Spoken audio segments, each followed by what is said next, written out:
Hello, everybody, and welcome to the Blood of Kings Season 2 Roundtable. I'm Aubrey, I am your GM, and more of just we're here to talk about the season, favorite moments, answer questions, all of that fun stuff. We will go through, say who's here, and we'll get into things. If you want to start us off, Aki. Hi, I'm Aki. My pronouns are she, her, and I play Estrella Soli, who I guess is now Estrella Vlagos. My bad. Estrella the Kidnapped is more like it. Yeah, that's right. Triple princess, Mhm. all those good stuff. Yeah. And her pronouns are she, her. Ferris, you're up next. Hello, I am Ferris. I use she, her pronouns. I play Dumisa, who I guess is going back to Blagos now. Who also uses she, her. Who says they can't? Who says you can't go home again? Oh, it's more of a, you Now don't that want thought would to. be stuck in my head. Thank you, Aubrey. You're welcome. Sparlock, you're next. Hello, I'm Sparlock. I use he, him pronouns, and I play Groon, our formerly cleric, now flame oracle, who uses she, her pronouns. Trilla, you're bringing up the end of it. Hi, everyone. I am Trula. I play our lovely Ileana Dustwalker Witch, who, still the question is she leaving the cult? Our pronouns are she, her, and yeah. You kind of have to tell the cult you're leaving. I mean, I think I'd We'll get send special. them a I think postcard. Ileana would get special permission considering one of her friends is related to the man the cult is about.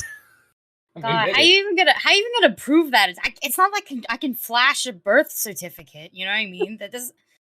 Also, he wouldn't even be on the birth certificate. You would need like 3 birth certificates. See, this is my mom, and the Mad King is her dad, so that makes grandfather. Yeah. It still doesn't matter. If he just magically appears and says it's fine, it's all good. Our one favor. The one time we use his goddamn personal cell phone. Yeah. The one time you ask him for a favor is, hey, can you get my friend out of a cult? The cult that technically follows you, by the way. Yeah. His cult. It's like, I have a cult, I guess. But yes, we shall get into things. Let's just start it off with our favorite moments of the season. And this could be pretty freeform. Just whoever wants to go first. God, were there any good moments? Now you're suddenly just like, wait, what happened this season? I know, Yeah, I had to do Freya a got to quick meet think her through. mom. That was a great moment. Actually, my favorite moment is specifically meeting Kratos because I as a person have been waiting about 30 episodes prior. So, that was that was good. That was very good. That was wholesome. Yeah. There was going to be a fun initial way that you met him. You kind of were going to initially just sort of come across him in the woods. And it's also initially at the time you probably weren't going to know that he was your brother. It's just like, wow, you look a lot like me. And then maybe you can extrapolate from there. We have like a Kung Fu Panda 3 moment. Oh, I'm looking for my long lost son. Oh, damn, I'm adopted. Well, good luck to you. Father. And they're both the only pandas that are technically in existence in that movie because, like, canonly, like, they were all dead or something. Oh my god, Kung Fu Panda. Yeah. I think my favorite part. Oh boy, I'm trying to think of shit that happened early on, and I can't remember hardly anything. But I did really enjoy the Beowalk. Walk. Walk was good. There's that whole little village section that was fun. I mean, it wasn't happy, but it was fun. I did the fight with the scarecrows was definitely one of my favorite fights of the season. Also liked the little the first ball. Yeah. Yeah. Yes, that was fun. I was gonna sound about all the balls were pretty fun. Yeah. You had 2 balls this season. Yes. To make up for the lack of balls last season. Balls. We're not wrong. Yeah. Gosh. I actually enjoyed the second Meat Golem fight, which I believe is our third or fourth. No, our third. That's our third Doan assassination attempt. The one in the But our temple? fourth overall. The one that was just outside of the temple with the fart Oh, zombies. yeah, that was a good one. That one was good. That one was good. Actually, it was pretty memorable. My Mm. favorite part was that like it had been a while since I had taken like a big amount of damage, and that damage was specifically getting a rock or some shit thrown. Corpse. No, it was a corpse. It was a smelly farting corpse thrown at me, thus ruining the rest of my outfit. That's I did what like all of the assassinations. the assassination attempts were very funny. Yeah, Just they in were fun. rapid I mean, succession. they were bad, but they were fun. They were fun fights. Mm. I kind of liked how they were all like back to back to back. I was like, oh look, another week, another assassination. Yep. I mean, it's like a John Wick film. You know, they don't give him time to breathe. Yes, no, you are correct. That did feel, when you think about it that way and how the frequency of it, that was very John Wick of us. Yeah, you just kind of just went from one to another to another. I also like Green burning down that guy's house. Yeah, that was good. Oh, yeah. You know what? I've got to say, like, before, Mhm. I think we might have just saw the same thing with that surprise I heard, but like killing a paladin with Crisis of Faith. That was good, yeah. But this was Genius. you burning down the evil paladin's house. Yeah, that was moments, man. like intense, but it didn't have like that instant flare of did that really just happen? Yeah. Mm-hmm. And my other moment, I can't believe we forgot about this. The drunk episode. Yeah, Oh, yeah, That that was happened. this season. It was this season. The drunk episode was this season, where we just Yeah, I went love ape that. shit. Where everyone except Ileana went ape shit, and Ileana was just like, "I'm gonna take this time to have a break from the rest of you." I'm gonna go pick some We had herbs in the quiet time. woods. But I mean, like, valid though. Like the Mhm. rest of us are getting drunk off our shits or babysitting the drunk ones, and then you went, "I'm gonna have some me time." Oh my god, it's been forever. Mhm. Never let player characters have access to real world physics objects. That was fun though, because especially it's just like I set this up as a thinly veiled reference to Jaws because I wanted just a fun little episode where you get to a beach. You can't go to the beach. Why? There's a shark, but the shark is actually a wild-shaped druid. I have to ask. You maybe if you've already answered this somewhere else, but did you name the shark Bruce because of Finding Nemo, or was that a coincidence? Well, technically yes. He's named Bruce after the shark in Jaws, which the shark in Finding Nemo is named after. Wait, Oh, the yeah, I shark had a forgot name that. in Jaws? Yeah, they called the animatronic Bruce. Oh, okay. Behind the scenes So knowledge. yeah, Gotcha. they called it Bruce because they gave it a name because it was the bane of their existence because it never worked properly. Fun. They just go, God damn it, Bruce. And then when they put him in the Jaws, I think they also call him Bruce in the when you go ride the Jaws ride in Universal. I think he's also named Bruce there. That's adorable. That's really cute. Like they kept it on purpose. Like they kept him named Bruce on purpose. So like technically Disney ripped off Universal, if you want the truth. And thanks to wikis, apparently Bruce is named after Steven Spielberg's lawyer, which seems appropriate. Yeah, he was a smart lawyer. He was a really good lawyer. That's why he named him that. So yeah, technically yes, he was named after the shark in Finding Nemo. Good to know. I think my favorite moment was everyone's reaction to Briarsting talking for the first time. I think the worst part about that is that we just didn't decide to question it anymore. Too much had happened up until then that a talking cat would catch us off guard. But we'd come to terms with it. I think around that time. The party came to terms quicker with it than anything. Yeah, well, yeah, because out of everything, like triple godhood and then assassination and the sun being a lie and shit like that. It's talking cat is so much easier to just wrap your head around. We're like low-key also dealing with an apocalypse. I don't know how we're still alive. pure luck. Sheer dumb luck, as McGonagall says in Harry Potter. Mm-hmm. Yeah. Should we move on? I mean, I'd say one of my favorite moments is when you all met Serena.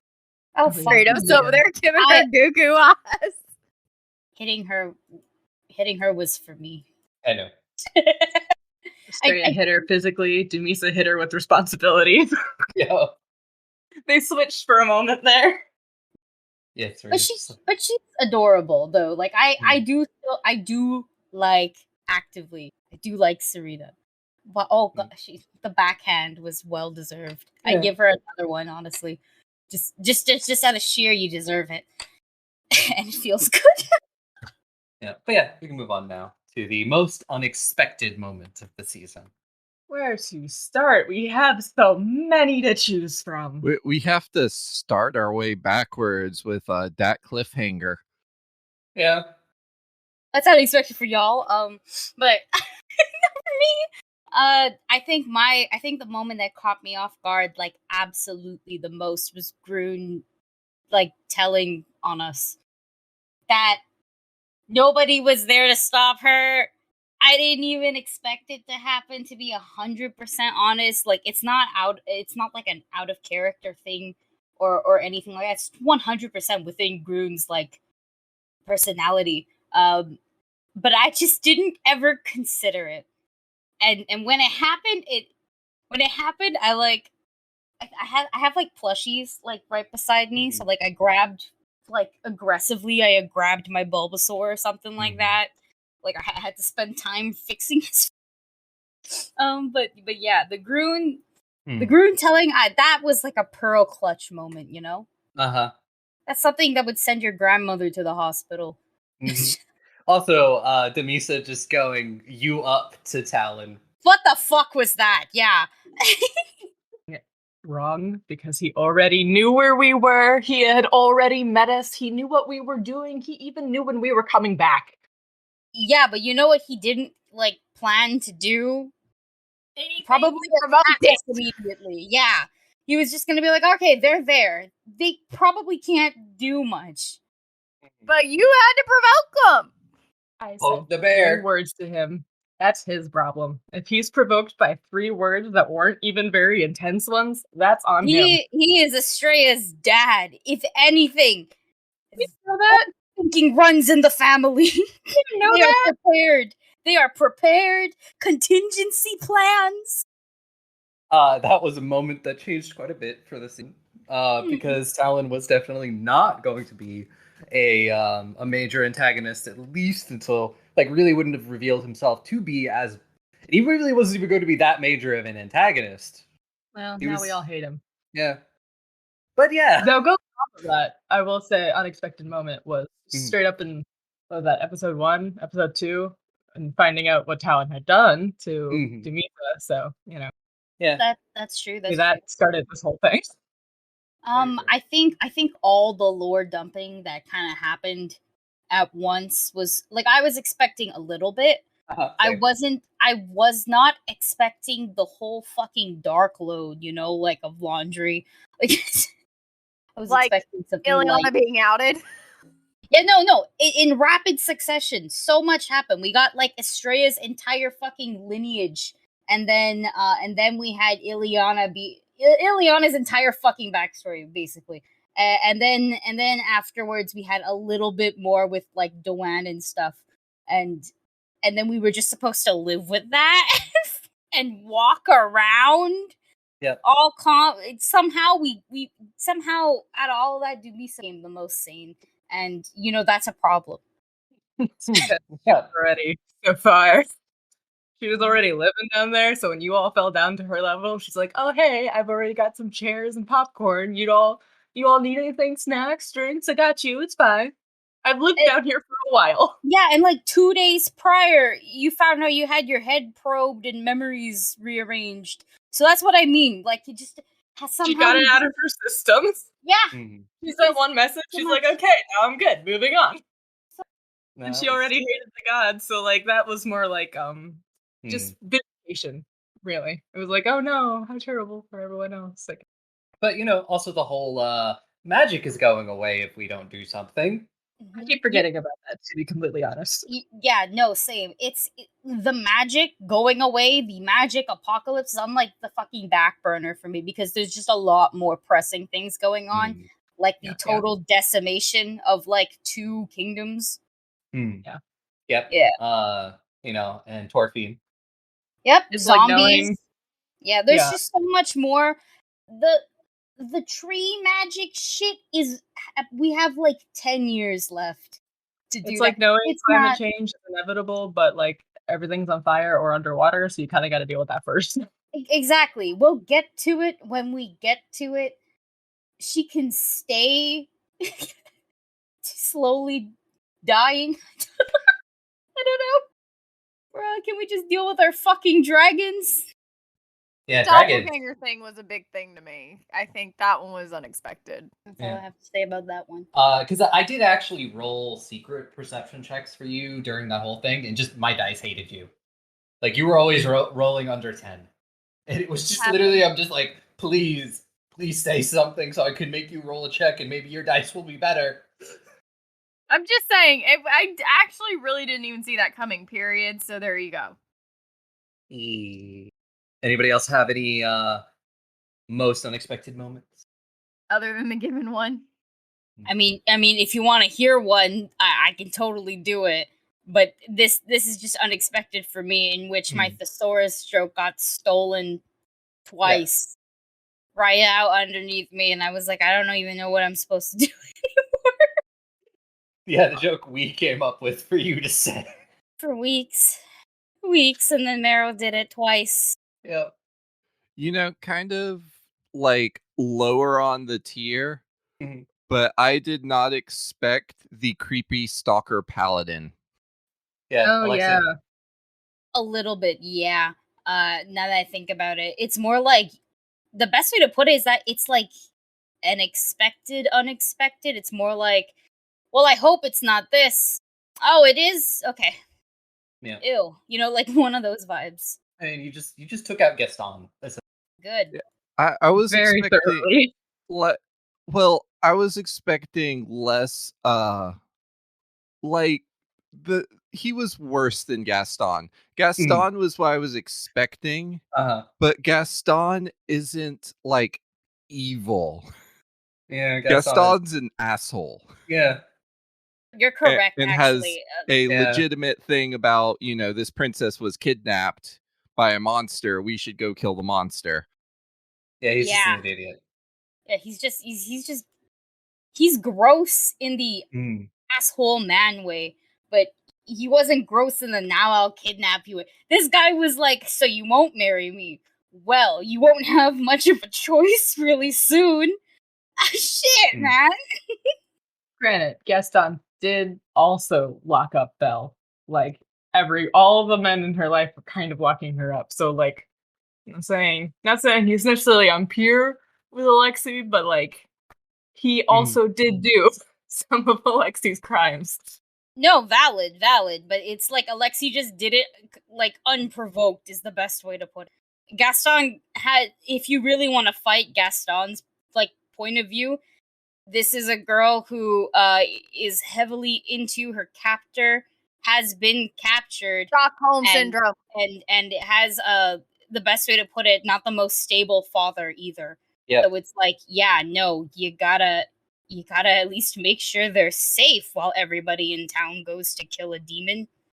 Yeah, pretty much. By the way, I'm not like pro Gaston or any dumb shit. We're just like, Gaston, better than Alexei. Yeah, that's all I want to say. Gaston is like 100 times better than Alexei. They're both dead and gone to hell. But like, but we prefer one over the other. That guard captain works very quickly. Oh yeah. Nice. That guard captain was unexpected. Yeah. You were like, we go get the guard, and I just went, okay, I guess I gotta make up a hot guard captain. You didn't have to. Yes, but you did. No, you didn't. But you did. All you did was give a stereotype. Unfortunately. I think you did that. No. The guard captain hit on me first. All I did was reciprocate. Yeah. But yes, we can segue into who's everybody's favorite season 2 NPC? Heron and Winston. They're my boys. Winston. I am baby. I always blank on her name, but the girl from the village. Rose. Oh no, Rose, not Rose. Ciara? The Beowulf friend. The Ciara? Oh But- yeah. She's adorable, yeah. Like in a little sister like type vibe, yeah. Heron I like because he was made for me to like. Yeah. Kinda. I hate you, man. Fuck. I was like, damn. Winston, because Winston is amazing. Winston plays along. Winston understands the assignment, and Winston is just ahead. So, Yeah. and somehow like the best father figure. The best father figure in this entire campaign is a demi-lich. Yeah. But yeah, I had to go to somebody. Yeah. It's okay, Winston. I'm coming for your crown. I like a little bit biased, but I do quite like my family. Yeah, very good. Well, that's a good thing. Yes, they're nice. They're very all over the place. There's a hint of chaos in every single one of them, but like it's way different. Like Estrella is just like, haha, I'm an agent of chaos, and like Atalanta is more like my life is chaos. My life is chaos. I just want to break. And then Theseus is just Theseus. Chaotic gay, the Yeah. definition. And Kratos is just like, I would like for my sister to not be kidnapped for 5 minutes. I'm thinking Mr. Incredible. We're gonna give 5 minutes. We're gonna give Kratos gray hair at this point. You think it work? Yeah, It would work. It would work on him. He's a good-looking lad, you know. really good NPCs that I really enjoyed playing this season. I mean, I think you did amazing with Briarsting. I'm not gonna lie there. I know that's not technically an NPC, but Technically. I kind of hoped, because I kept being like, hey, you can make this cat talk if you want. It's one of your familiar abilities. And then I was just like, yeah, I'm just gonna make this cat talk. Aubrey just got sick of waiting around for it. So yeah. We guess we shall move on to the moments you'd like to see in season. I'd like to see my friends again. I'd also like That's to a see us given! rescuing her. That's a given. I'd like to see. I don't think that's on the menu. I Yes, I would like to get this egg hatched, or at least the curse broken at this point. I wanted to hatch the egg, but now I'm like, oh god, this fucking eggs dragons. Oh, you're gonna be such a handful. You know, it's like raising like 6 babies, but it's just one very illegal being. Yeah, more dragons than you thought, probably. Yeah, a lot more to. I would like my 14 episodes of yearning. Yeah, it's probably gonna be that many. This is to one person in the call in particular. I'm aware. It's on the plan. It's on the agenda. Agenda, yearning. Episode 1, yearning, check. Episode 2, yearning, check. I'd like to see some of the guest NPCs that we've had come back. That would be kind of fun. Like, oh my god, we see Joanna again. We're like, have you seen Mexico yet? The answer is no. But, you know, maybe I'd also like to go to Mexico. Maybe we all deserve to go to Mexico. Maybe. I mean, you know, definitely the times you've seen them already, more likely than not, especially for a couple of them, they will probably be back. I like our guest. Yeah, they've all been pretty great. I guess the anybody else have any moments they'd like to see in season 3? I do. Yeah. I want Groon needs to meet Heavy again, and this is either going to be great or terrible. I have no idea which. But yeah, that's because there's a little stressor there now. Yeah, just a little. Trilla, you... Heavy. Yeah. Trilla, do you have any moments you'd like to see in season 3? I can't think of any off the top of my head right this second. I feel like if I say the things that I want, because you and I've been talking, it's going to give the game away, and I don't want to give the game away. I mean, doesn't have to. I'd say too much. Yeah, you know that's my fair. mouth. I out of this call know what you want to do in season, but you don't have to say it. Yeah. At least in a way that people are going to hear. Yeah. There's just a lot of Ileana growth and lore dropping Growth is good. that I'm ready growth for. and lore. Yeah. Well, I guess the next question is, why did you instantly hate the revealer so much? Such a fucking bitch. All right, now listen. I don't know. More It's of an the air. for clarification. Is the air. And just the total, like, God, you gave me exactly what I wanted to take down, both IRL and OO, like and in character at the same time, and I was like, I'm gonna obliterate this twink, and like on site, it's on site, Kevin. It's still on site. Oh my god! It also doesn't help that the heist was very stressful for me. Yeah, the heist was just a very stressful thing. I didn't think it would go on as long as it did. And yeah, many other things about it. Yeah. So like, and unfortunately, I have to put all my stress into someone. And I want to put it to the fucker who didn't mind his own business, continues to not mind his own business, is about to get got in season 3. That's what I want, actually. I want to put Kevin's head on like a golf putt thing and just putt that fucker in the middle of the goddamn hallway. Let's do it in Vlogos. It seems acceptable there. Honestly, that should have been our biggest tip-off if we had known Kevin was in that room, because he didn't say anything. But if we had known it was Kevin in that room and you closed that door, we should have known right away it wasn't Estrella. As it was, I'm like, I can't believe. I'm like, that's so weird. We would have known something was legit. I can't believe Aki personally. Aki can't let this man go. Yeah. And I'm like, but I don't know anything. I can't say anything. I'm an Oscar nominee, as you can tell. Yeah. Hey, I think Ileana's biggest thing with Kevin was just it was after finding out about the doppelganger, because there was a lot of like after that, like, oh. I technically never personally. Dumisa technically did, but I did not. So I have zero feelings about Kevin. I'm like, I don't know. He was the dude. I guess we hate him. Sure.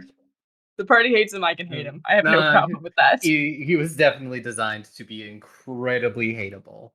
I wanted a nice, fun, just this is not a person that you're gonna want to get along with or anything like that. The 3 seconds that we met him when we were doing the exchange, he came across as very smarmy. Kevin comes across as someone who doesn't wash his ass, and I just want to put that out into the world. Yeah. Well, moments that we didn't get to get into. If there's like a thing that you wanted to do that we just never got around to having the time for, or for me especially, there are a couple of plot threads and stuff that like I ended up not using, like simply because everything around the heist took a little bit longer than I was expecting. There was some stuff in Naxos that I ended up cutting just for time's sake. Yeah, mine would have just been spend more time with the new family, or I guess old original. None of that sounds correct. Just with the family would have been the biological family. Yeah, I mean, even the adoptive, they came along as well. That would have been kind of cute, but that's how shit crumbles. Yeah, and I mean, it was also just like a learning experience for me, running things. So, me heists question mark. I mean, it's I guess it's also just like it was the circumstances of everything going on. I also wasn't expecting Marrow to go talk to their dad. That added an extra complication, yeah. Yeah, it definitely added an extra complication of me just being like, literally letting Tick know nothing good is going to come of this. So I hope you're prepared. And yeah, no, I mean that was and I mean the next question. I mean, I feel like this one can be answered by everybody.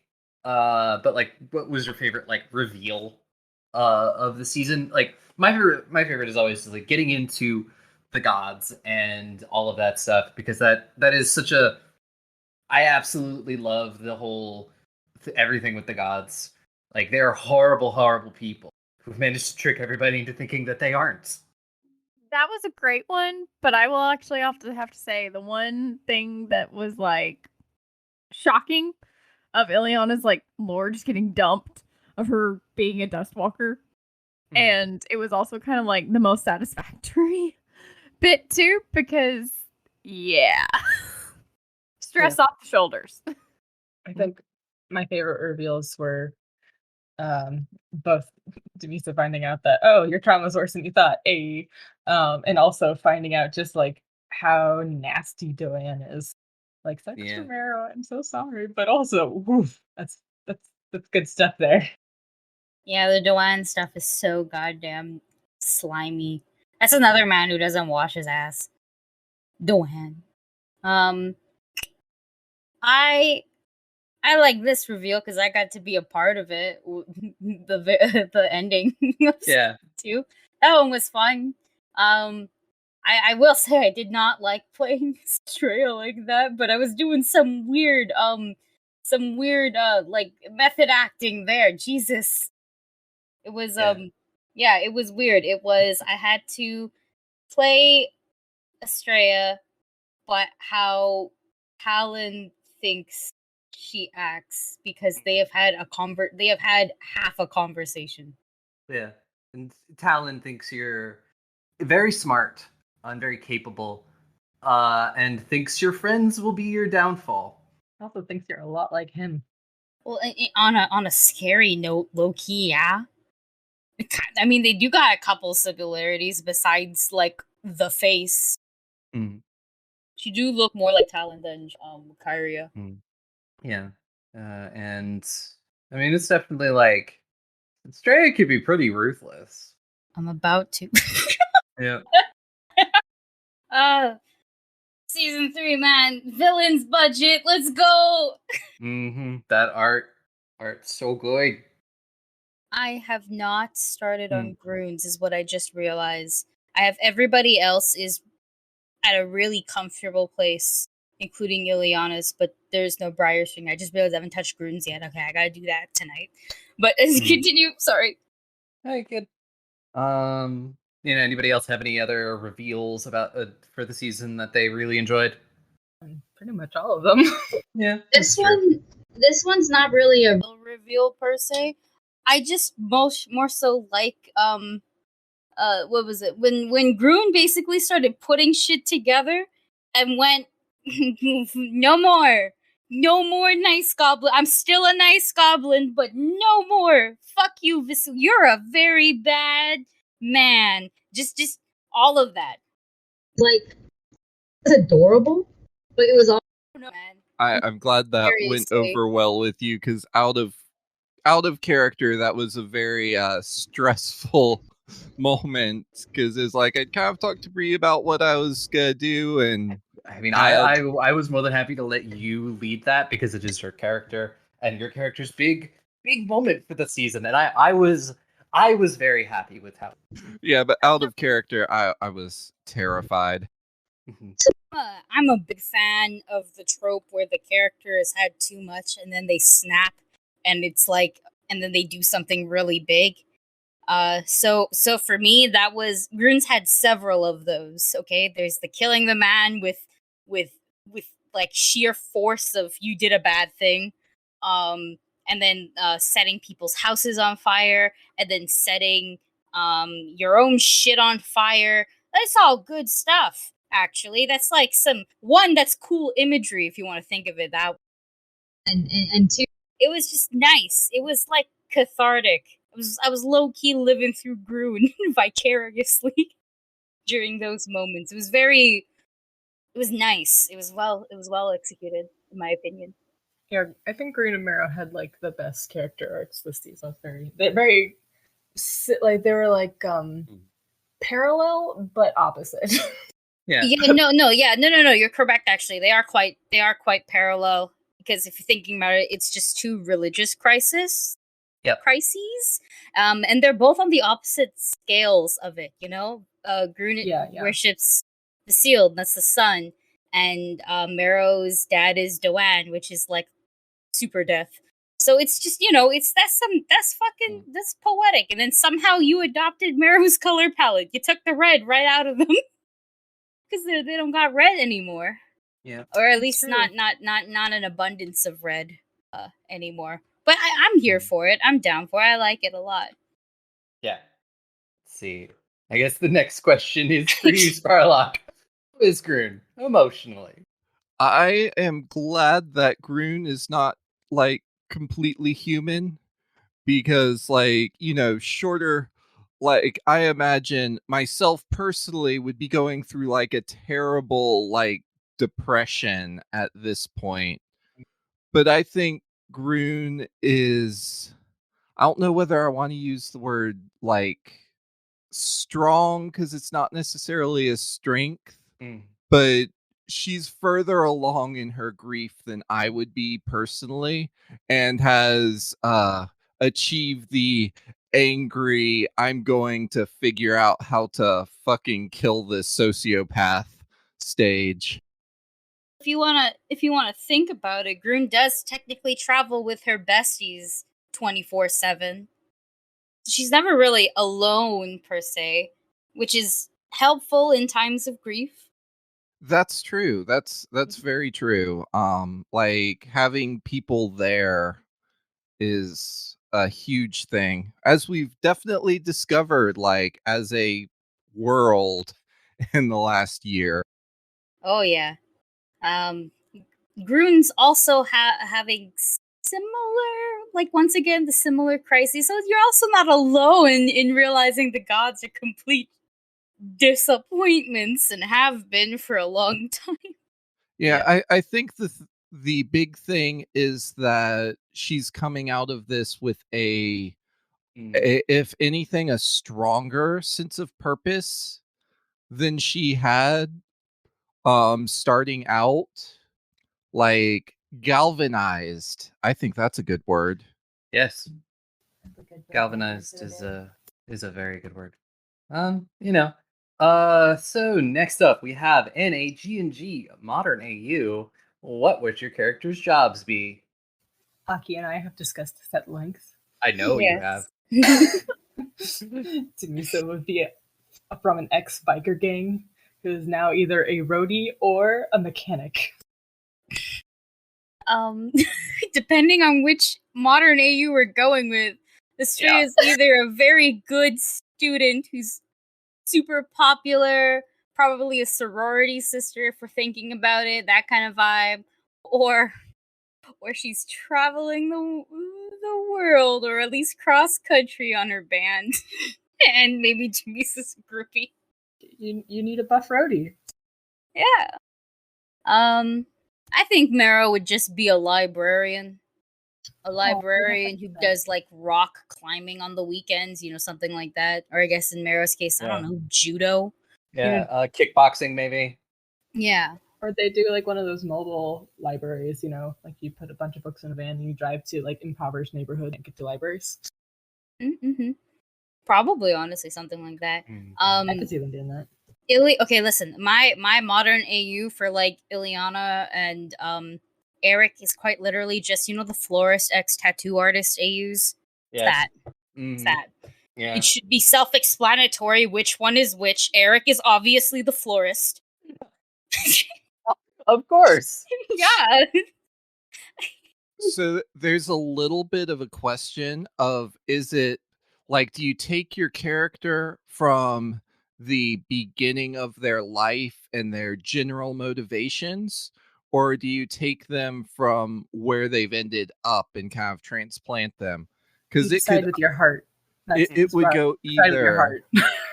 like I can see demolitions expert Yes.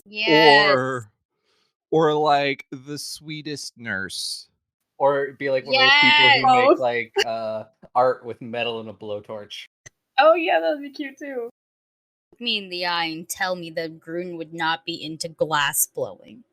Oh, Groon would probably definitely be into glass blowing. Fire, but you can make cool stuff with it. Oh, the vibe is so correct, and like yes, Grun probably would make some amazing fucking art out of that, but I just also think Grun would genuinely enjoy destroying it afterwards because it's glass. You know what I mean? And sometimes you just want to break shit. Maybe Grun would just like work at one of those places where you just pay people to break things. Oh, I just thought of something. Okay. Have y'all seen the sitcom Modern Family?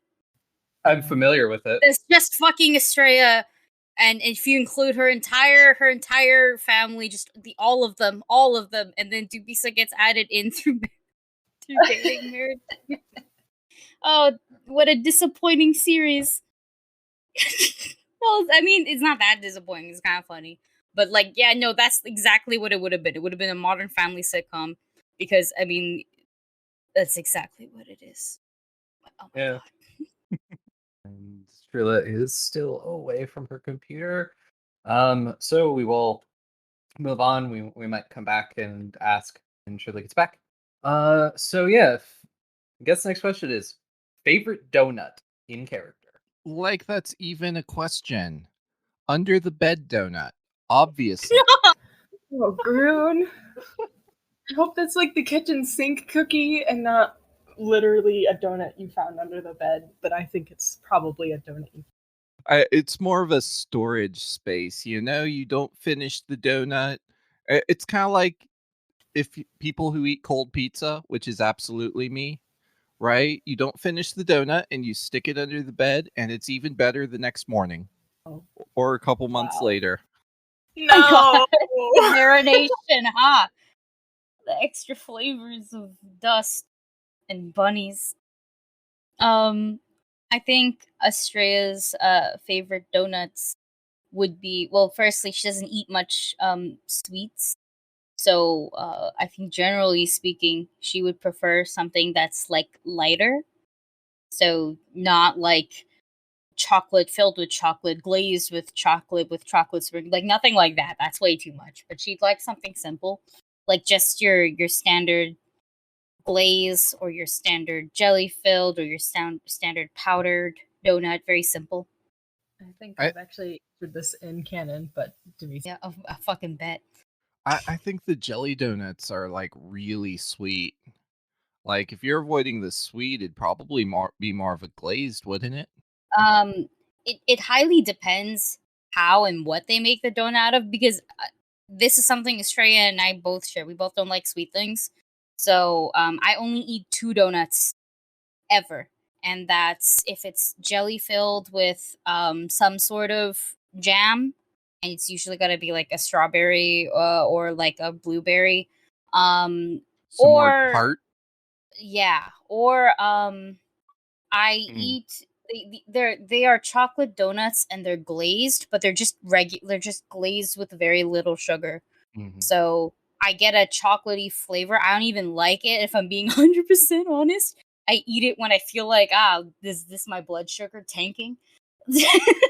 So That's fair. Yeah. Strilla, what is Ileana's favorite donut? Chocolate with sprinkles. Yeah. Did you hear that? Sorry. Yeah, we did. And also going back to the last question, just because I really want to hear your if the G&G modern AU, what would your character's job be? I totally think Ileana would totally legit run like some witchy shop, but not like your normal like anticipated shop, more like Catelyn's books.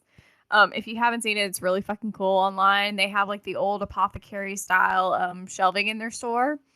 It's really neat and it's on my bucket list to go there. So probably be like apothecary, like witchy store, or actually be like an herbalist, home remedy type situation. Yes. My personal suggestion was that Ileana and Eric would be like the living versions of that florist ex tattoo artist AU. And Eric is obviously the florist. Yeah, obvious fuckingly, okay? Only succulents. It's actually horrible if you want to think about it this way, but like if Eric touches a plant, it dies. And if you want proof, Ileana's right there. Oh no! Oh no! She went there, and I have no objections to it. I will actually point this out that Aubrey and I actually, at one point in time, in one of our roleplay threads, we actually have Grant Ward as a tattoo artist. Yeah, it's honestly that there's very few AUs that we probably haven't written. Yeah, technically, probably. But that's one of them. Grant's the tattoo artist in that reality, so. Yeah. So yeah. Next question is, this one's gonna be fun. Favorite guest? Captain. Yeah, the captain does technically count. Captain did guest in the season. Definitely the captain. It was 25 words of pure fucking bliss. Okay. Poor other guests. They're gonna think we don't like them. Oh God, no, they understand. No, we love them. It's going to- just I love the having captain. Dusty. I mean, I am aware. I am love Dusty's personally voice. a little in love with both the captain and C, but Amir was my favorite from season 2. Joanna / Dusty was absolutely my favorite, and partially part of that has to do with Dusty's voice. I'm not getting judged. Dusty is a good. Yes, Dusty has a very good voice. I pointed that out, I think, our first night with him guesting, that I was literally like, you have like the perfect voice for radio, and I love it. I can listen to Dusty probably narrate something like Old Gods of Appalachia, but maybe like something else, obviously, because I really, really love Steve and Cam on that show. But like, I'm just saying, like, he could do a fictional thing, and I'd totally be down to listen to it because Dusty has that voice. Yeah, I mean, I will. All of these other projects that Dusty is on. Yep, I will say because Alyssa and Dusty were my friends first, technically. Ha! Because, I know you bitches are listening. Vardock, I liked way more than both of you. Just Vardock was here. Vardock was I don't even think was queer, but then became on the spot. Vardock went monster fucker rights. Vardock went. Vardock was in it and stayed in it, and it was very funny. Alyssa already knows I love Alyssa, but I hate Amir. Amir I hated it. Even I hated Amir by the end because I was like, hey, Alyssa, I need you to come in and do this one specific thing. Alyssa did not do the specific thing that I needed them to do. And I was literally like, oh, God, I hate it. Amir is, personality-wise, reminds me of somebody I know IRL, and that is a person that I don't like. And so, unfortunately, I have half of the spite I will say I think was out of character and then became in character. But I was nice to Amir at the very end. That bitch had 8 hours of non-detection and then took Marrow's horse and the rest of our carts. Yeah. Amir did everything Denisa asked of them, so they're cool, and Amir is my favorite because they did crime for me. Twice! Yeah. Joanna also technically made Mexico canon in this universe. I wasn't aware of how much chaos that was going to cause, and I have already stated that you will never go to Mexico because I don't want to deal with it. Tragedy. I also don't want to run a game set in Mexico. Why? Are you afraid of Mexico? Not really. I just don't want to run anything Pathfinder-wise in a current world, in like our world. The real world has no interest for her. Not to mention, have you even been to Mexico? I have never been to Mexico. Like I have. That would be hard to do legit, like, and avoid just ending up some sort of like stereotype or whatnot. You know. That is also sometimes my worry about doing something like that. And also it's just I also did not realize a lot about the Dustyverse and how much of a pain in the ass it is for me. The Dustyverse. Does Dusty have their own verse? Yes. It's Dusty connects all of their PCs or OCs together, and it has like to the point where they have families, lineages, and it's like several different families too and stuff like that. So it's like every PC is kind of connected in some way. The bane of my existence. I fucking love it. Okay, so I'm pretty small sure he's tangent. about to add a bear to that list. Small tangent. On the note of that, there is a fun TikToker that literally can mimic Ryan Reynolds' voice, and he has somehow figured out how to connect the Never-Ending Story to Wizard of Oz, Alice in Wonderland, and Labyrinth. And yeah, that was fucking mind blowing. So Dusty has just blown my mind now.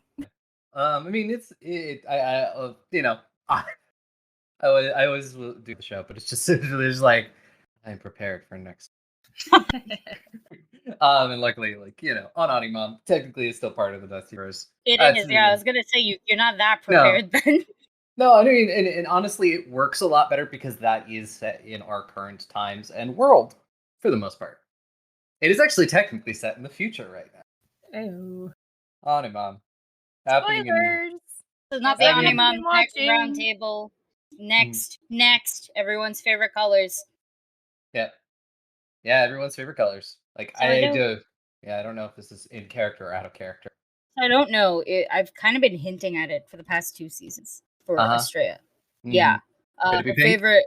Oh, yeah. How'd you guess? Oh wow. It was so really lucky subtle. guess. I didn't pick up on that at all.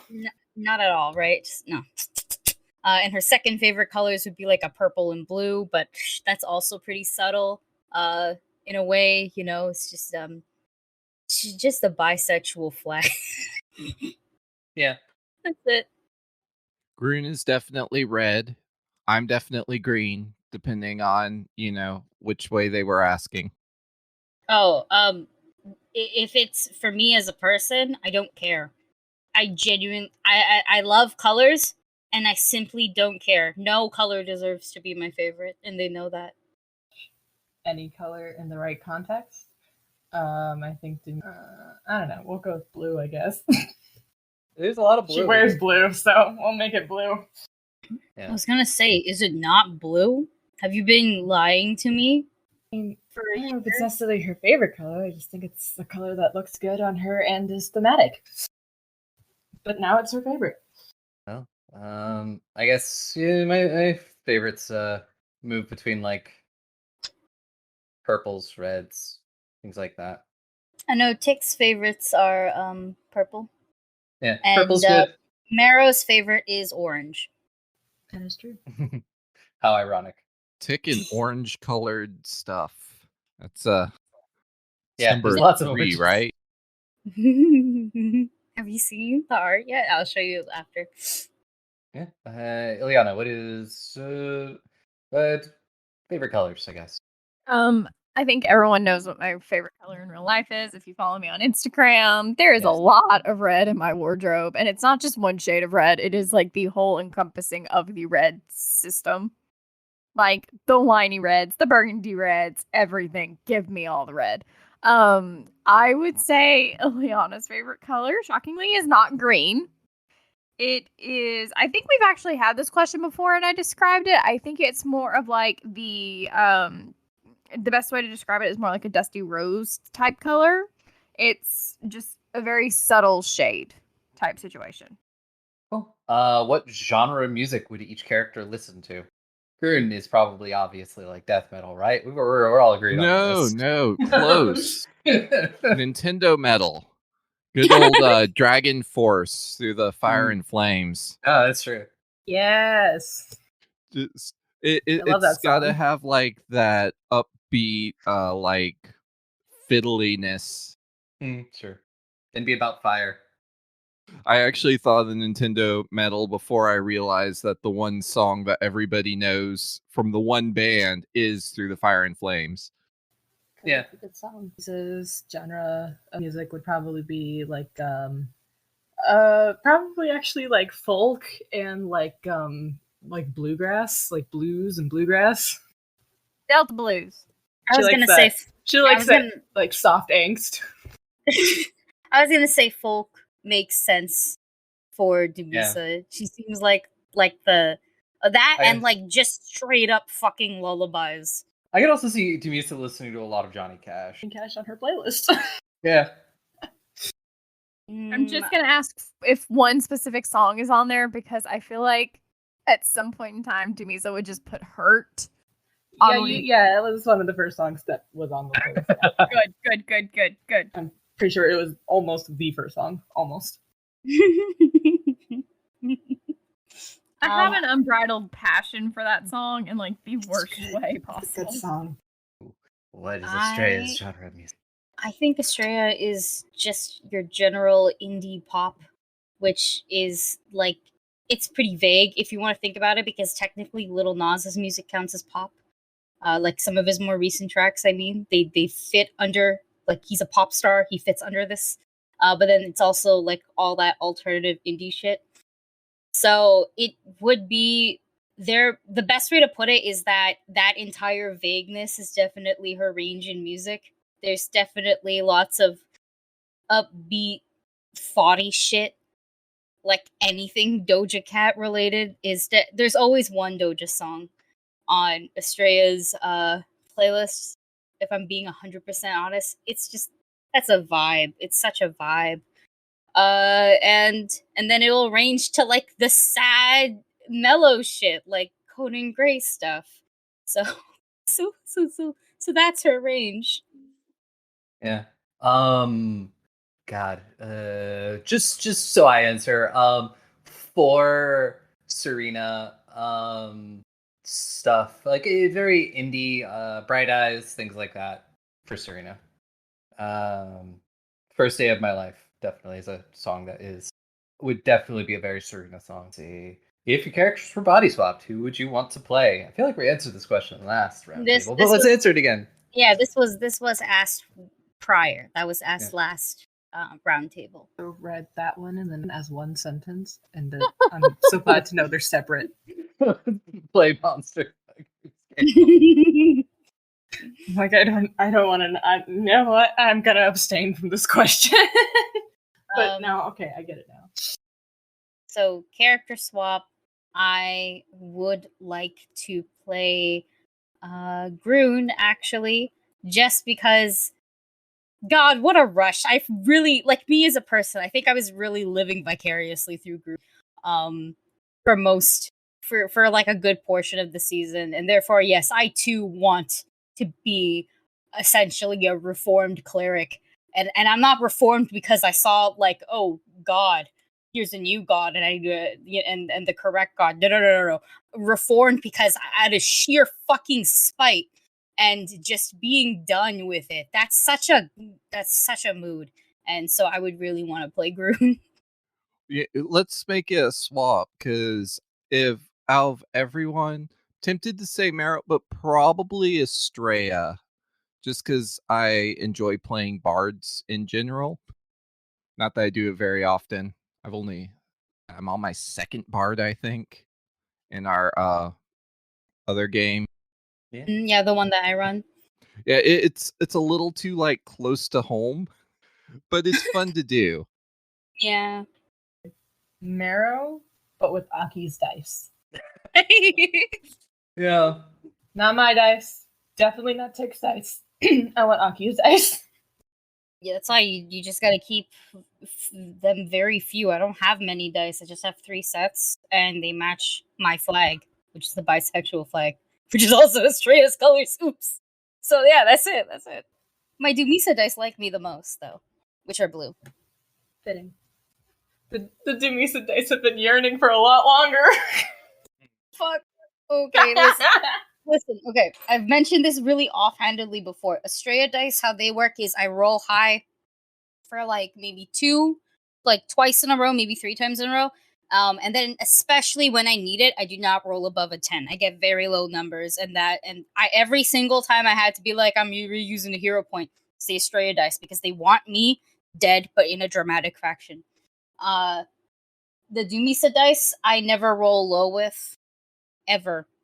What's that like? It's just ever, and they're very Dumisa. They're blue gold with some black, and then I have my purple dice, which are just there for me, and they are my wild childs. They usually stay in the box. Yeah. Trula, if you could be any of the other characters, who would you be? I can't remember what I said the last time. Like, I think I said Estrella the last time, but Everyone said Estrella last time. Yeah, but I also think it's a little bit. I think Ileana would also like to switch bodies with Dumisa as well. But also going back to the fact that I didn't answer the music question earlier. Oh yeah, answer it. I thought you had. No, I had to ask. I had to ask Ferris about if "Hurt" was on the playlist because that is like my favorite Johnny Cash song, and it feels like a Dumisa song. But anyways, Ileana doesn't have a very specific genre. I would just say it's a lot of Secret Sisters, Florence the Machine, Fleetwood Mac, Stevie Nicks, and John Paul White on repeat. They're all varying different genres, but they all cohesively go. Yeah. And then I guess we've come to the monster fucker scale. The Kinsey scale of monster fucker. I can't Is read that it. in character or out of character? In character, in character. It's so tiny. I can't read it. You just gotta open it on something else and then zoom in. I but did. Like, I've zoomed in. In character. I feel like Estrella is probably like a 2, which is kind of prefers humans, but wouldn't pass on the opportunity to fuck a cryptid. That's exactly what it says, by the way. Yep. And I'm pretty sure Tick was straight up like Marrow's a 3. And a 3 is equally likely to get caught riding a human or a monster. My respects. Mara's definitely into the furry. Into the furry. The way you said it was like, I don't know why. I pictured like Elsa, into the unknown, but instead it was into the furry. Groon's definitely an X. Yeah. This is a really easy question for Groon. X doesn't want to fuck monsters or humans. Yep. That it is. Misa's probably a 0, maybe a 1. really it would depend, but almost definitely a 0. Cool. Trilla, where does Ileana fall on this? She's definitely the same as Dumisa. Definitely prefers human, but would consider fucking more humanoid monsters. Awesome. This question was brought to you by our sponsors. We have none, but thank you our to Patreon. The person. Yeah, our Patreon. Go check out our Patreon. There's gonna be a lot of awesome stuff coming there soon, please. Yeah, eventually. But yeah, thank you to our freaking community for sending us this image and went question. So thanks. You got your answers.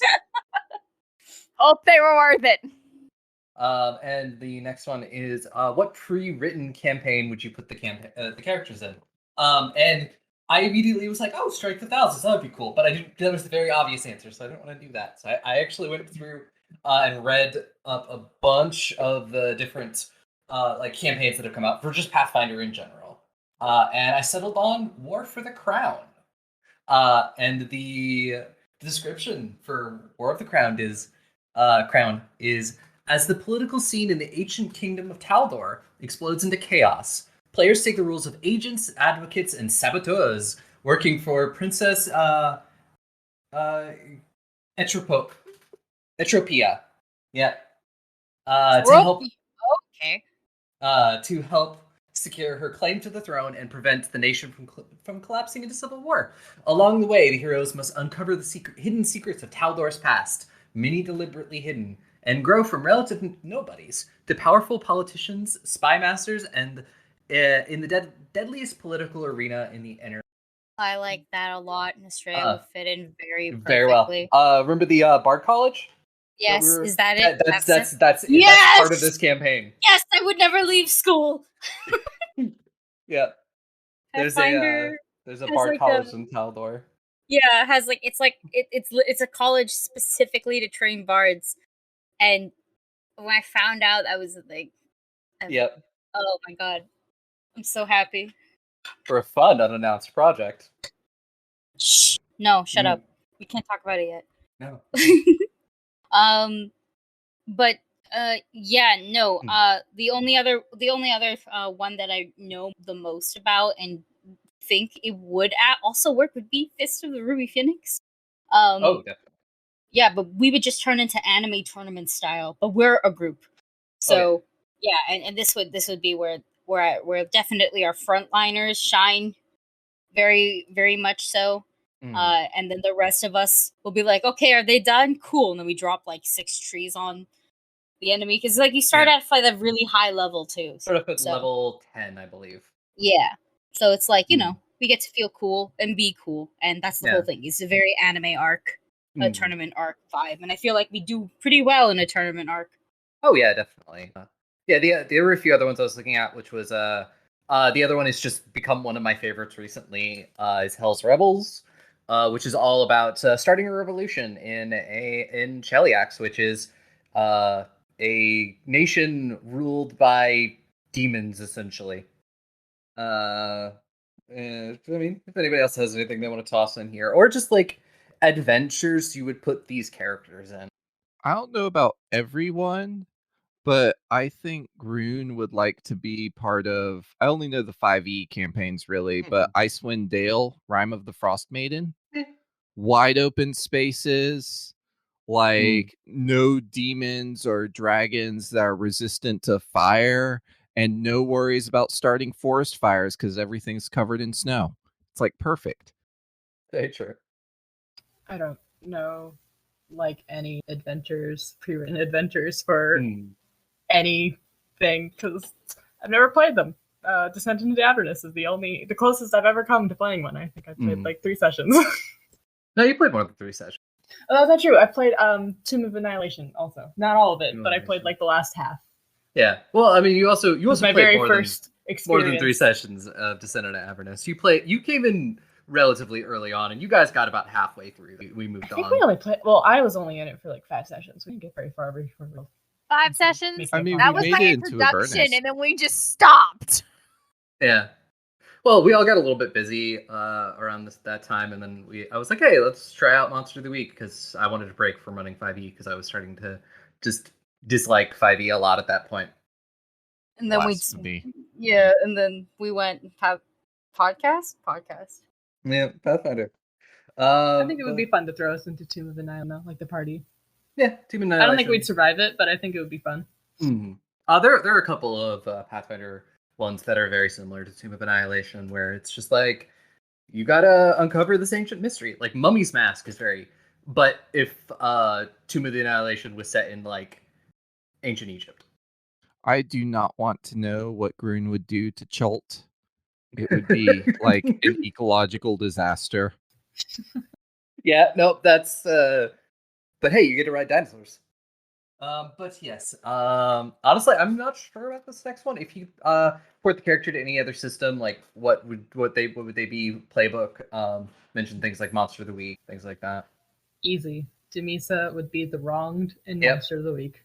Yeah, Monster of the Week. I think we all know Ileana would probably be Divine in that one. Yet again, I have a thing about the Divine book, and most of my characters pretty much could fit into that. Yeah. If we're going based on Monster of the Week, I feel like Estrella goes from mundane to something else. Chosen One? Probably Chosen One, yeah. Honestly. It feels like that. Season 1 is mundane. Season 2 is Chosen One. Season 3 is fucked. The fuck. Groon would probably be like what, Spellslinger? Yeah, definitely. Or the Hex. I was gonna say there's a stronger, well, not a stronger, there's a more chaotic Spellslinger, and that's Hex.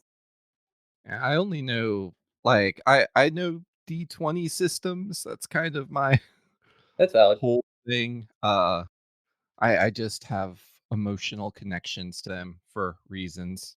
It's valid. Yeah. And then what would the party be like in Lancer? Okay. I have no idea. I don't think anyone else besides us two know what Lancer is, and the best way to put it is that Lancer is just like a mecha anime TTRPG. And like I thought this like all day. Okay, Marrow is just a offensive striker. Dumisa, it has a decent balance between offensive striking and defending. Ileana is also an offensive striker, but 100% artillery based, so it has to be ranged.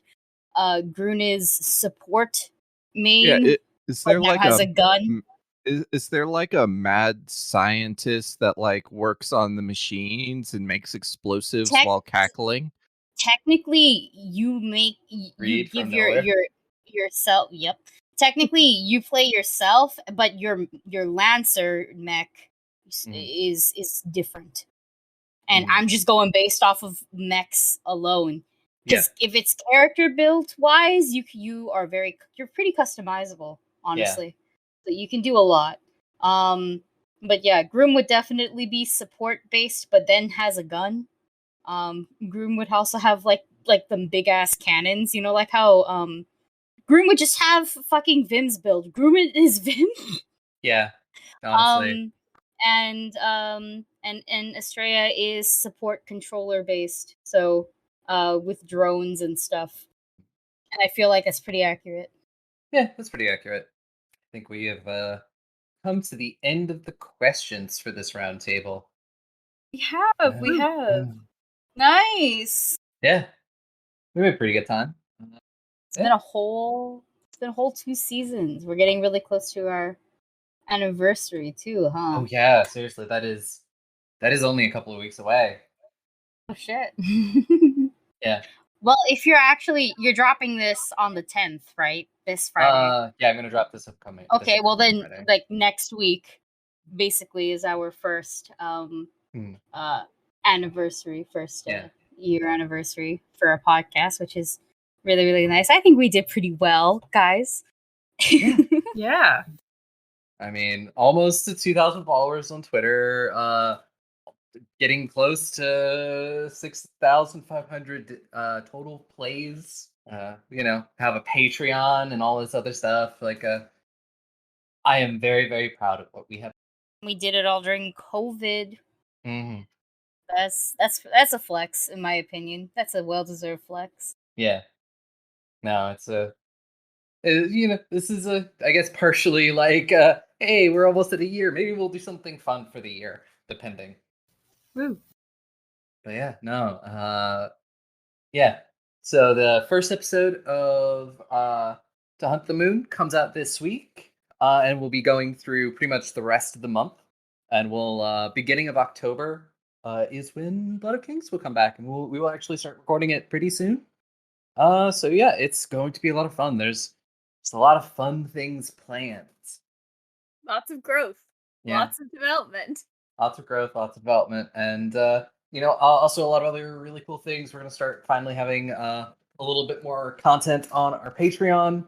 I've said this on other things, but I'm going to say it again just because I feel like I should reiterate it. Patreon, for Season 3, I will be making all of our battle maps, and I will be putting those up on our Patreon along with the episodes, so you can see the battle maps and download them and use them in your games. We are going to have a lot more exclusive Patreon content.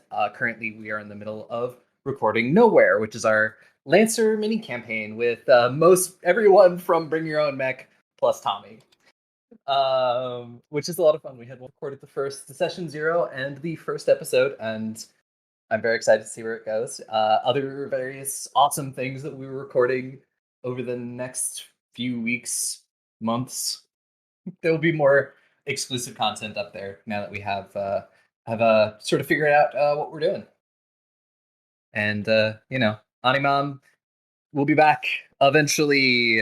I don't want to put a date on it, as we're still building our own Power by the Apocalypse system for it. Anyone else have any announcements before we say the words? Nah. Awesome. Eat those vegetables. Yeah, make sure you eat your vegetables. Or, the captain will know. Fuck you, Craig. Knows. Get out of here, Craig. Be gay. Roll dice. An LGBTQIA actual play podcast network.